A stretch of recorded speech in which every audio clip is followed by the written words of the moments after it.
Hola amigos, bienvenidos nuevamente a este su canal GateW, una ventana a la verdad, una puerta a la realidad. Bueno amigos, como siempre, sus amigos, el servidor Osvaldo Quiñones, trayéndoles hechos, noticias, información muy importante. Y mire, de aquí me voy a trasladar a los hechos y noticias. Empezamos, vayamos nuevamente al Mediterráneo, al mar Mediterráneo, al este del mar Mediterráneo, justamente donde se encuentra la disputa marítima entre Grecia y Turquía, entre Egipto y Turquía, después de que a principios de agosto el gobierno de Egipto y el gobierno de Grecia acordaran poner su frontera marítima, en la cual no estuvo de acuerdo Turquía, y desde ahí inició justamente esta escalada de tensiones en la región. Pero ahora vayamos a los últimos hechos y noticias. Yo les informaba precisamente este pasado 27 de agosto que justamente aviones de combate de Grecia fueron interceptados por aviones de combate turcos en el este del mar Mediterráneo, justamente donde el buque explorador de Turquía encontraron yacimiento de gas de 3.000 millones de metros cúbicos de gas, y el cual en aguas territoriales que están en disputa, precisamente, especialmente con Grecia y con Egipto. Pero entonces, esto fue este encuentro de aviones de combate, la intercepción de estos aviones de combate. Les decía también que precisamente Emiratos Árabes Unidos, esta monarquía, envió 9 aviones de combate precisamente a Grecia para apoyar al gobierno greco o al gobierno de Grecia en su disputa marítima con Turquía. Pero vayamos a los hechos. Todavía 29 de agosto, el ministro de Defensa de Grecia afirma lo siguiente: Grecia tiene su derecho a ejercer su soberanía y sus derechos soberanos sobre el este del mar Mediterráneo, sin importar las amenazas sin precedentes del gobierno de Turquía, e inclusive la amenaza de una guerra con el gobierno de Turquía. No retrocederemos un centímetro, lo dice el ministro de Defensa de Grecia, precisamente en respuesta de que el mismo día, el 29 de agosto, el señor vicepresidente de Turquía, y hablo de Fuat Oktay, dijera lo siguiente: el hecho de que Grecia extienda de 6 millas náuticas a 12 millas náuticas, aquí donde está el problema. De 6 millas náuticas, el gobierno de Grecia lo extiende y reclama 12 millas náuticas. Yo no sé cómo está la ley internacional ahí, ese es un punto que no se había tocado. Lo extendiera a 12 millas náuticas. Esto significa una declaración de guerra para el gobierno de Turquía, ¿ok? Una declaración de guerra, el hecho de que extienda su soberanía en aguas territoriales de 6 millas náuticas a 12 millas náuticas. O sea que se está extendiendo Grecia más lejos de lo que supuestamente deberían ser sus millas náuticas, que corresponden precisamente a sus islas o a sus aguas en disputa. Pero aquí lo importante no es eso, es una declaración de guerra, según el vicepresidente de Turquía. Es una declaración de guerra. Aparte, afirma lo siguiente: que quede claro que no vamos a retroceder ni un centímetro, ¿ok? Sin importar las amenazas de Europa o de cualquier región,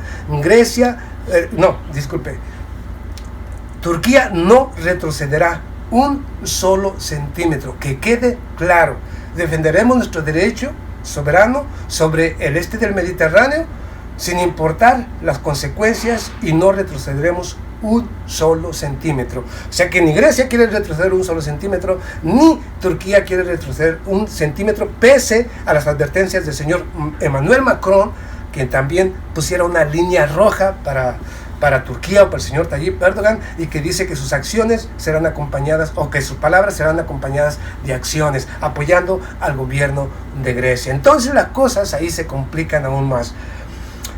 ¿Habrá una guerra? Fíjese, este 30 de agosto, diferentes legisladores precisamente del gobierno de Turquía afirman lo siguiente: o sea, O sea que el gobierno de Turquía, o el señor Tayyip Erdogan, presidente de Turquía, sí ya tiene la aprobación de su vicepresidente y legisladores precisamente de Turquía, para en caso de que quiera una guerra o un conflicto. Porque ellos afirman, los legisladores afirman, que Grecia se ha convertido en un cáncer que está afectando muy seriamente a Turquía. Un cáncer, ya le está diciendo legisladores turcos a Grecia que es un cáncer, entonces, y que no retrocederán un solo centímetro y apoyan al gobierno en cualquier acción que quiera tomar para defender su derecho soberano sobre las aguas del este del mar Mediterráneo. O sea que Turquía está listo y preparado.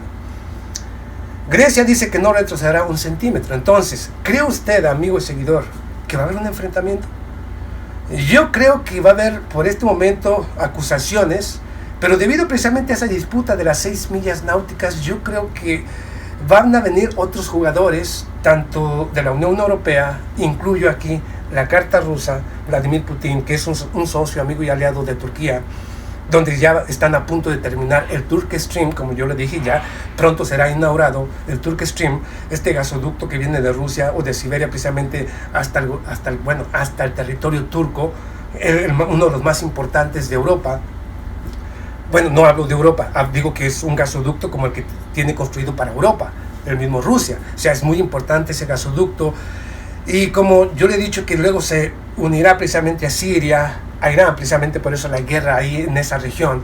Y luego conectará precisamente con Grecia, con Italia y con otras naciones del oeste de Europa. Entonces, yo creo que aquí Vladimir Putin va a ser un jugador que va a reunir a Angela Merkel, al señor Emmanuel Macron, para, conjuntamente con representantes de Grecia y de Turquía, para buscar algún tipo de acuerdo que evite un enfrentamiento entre estas naciones. Digo, en mi punto de vista, políticamente, analizando las cosas como son, tiene o debe de ser así. Porque a nadie le conviene, especialmente a Europa, no le conviene una guerra, no con Turquía tampoco, no le conviene, sería una catástrofe para toda Europa y para el mismo Turquía. Al final, Rusia podría ganar, pero lo importante no es que gane, lo importante es que las naciones europeas no se desestabilicen y con esto también vayan a afectar la economía rusa o la economía de otras naciones. Entonces tiene que haber un mediador, y yo creo que ese mediador, bajo mi punto de vista, va a ser el señor Vladimir Putin, Emmanuel Macron, Angela Merkel, los jugadores más importantes de esta región. Pero bueno, ese es mi punto de vista. Al final, yo creo que en eso va a quedar, en una reunión. Por el momento, en amenazas, en enfrentamientos sin llegar a la guerra, pero que tarde o temprano va a haber actores que los van a sentar a la mesa para evitar que se vaya a convertir esto en un conflicto que tampoco le conviene a Estados Unidos, por supuesto, no le conviene. Entonces, a menos, fíjese, ahora le voy a decir otro punto, a menos realmente de que la situación económica sea muy catastrófica en Grecia, o lo sea en Francia, con las marchas y protestas de los chalecos amarillos, o allá en Grecia, que ha sufrido las peores consecuencias de esta Unión Europea, y que la situación económica esté tan crítica y severa, que vean la oportunidad para reunificar a los ciudadanos, ya sea Grecia o ya sea Francia o alguna otra nación de Europa, y digan, nos vamos a un conflicto con Turquía y calmamos las tensiones, calmamos las marchas y protestas, calmamos el descontento popular, porque la marcha, desafortunadamente, las guerras siempre unifican a las naciones. Entonces, con una guerra unificamos a los inconformes, a los que están en la pobreza, porque van a pensar en que primero tienen que defender su territorio, su nación, en contra del agresor, y de esta manera se olvidan de las malas acciones tomadas por los gobiernos que han llevado precisamente a la miseria a gran parte del pueblo o las naciones europeas. Bueno, es mi punto de vista, a menos que estén pensando en eso, aunque yo creo que eso no sería bueno ni para unos ni para otros, pero bueno, es mi punto de vista, es mi análisis. Yo creo que al final Rusia, Vladimir Putin, Emmanuel Macron y Angela Merkel son las que se van a poner de acuerdo. Inclusive el señor Vladimir Putin, me imagino que está en conversaciones con el señor Tayyip Erdogan, por un lado para saber qué es lo que piensa, qué es lo que va a hacer, y al mismo tiempo tratando de persuadirlo para que no vaya a convertir esto en un conflicto que pudiera afectar los intereses, no solamente, los intereses de todos, porque todos se verían afectados. Entonces, yo creo por ahí va la cosa. Ese es mi punto de vista, es mi análisis. Nos vemos a la próxima. Muchas gracias.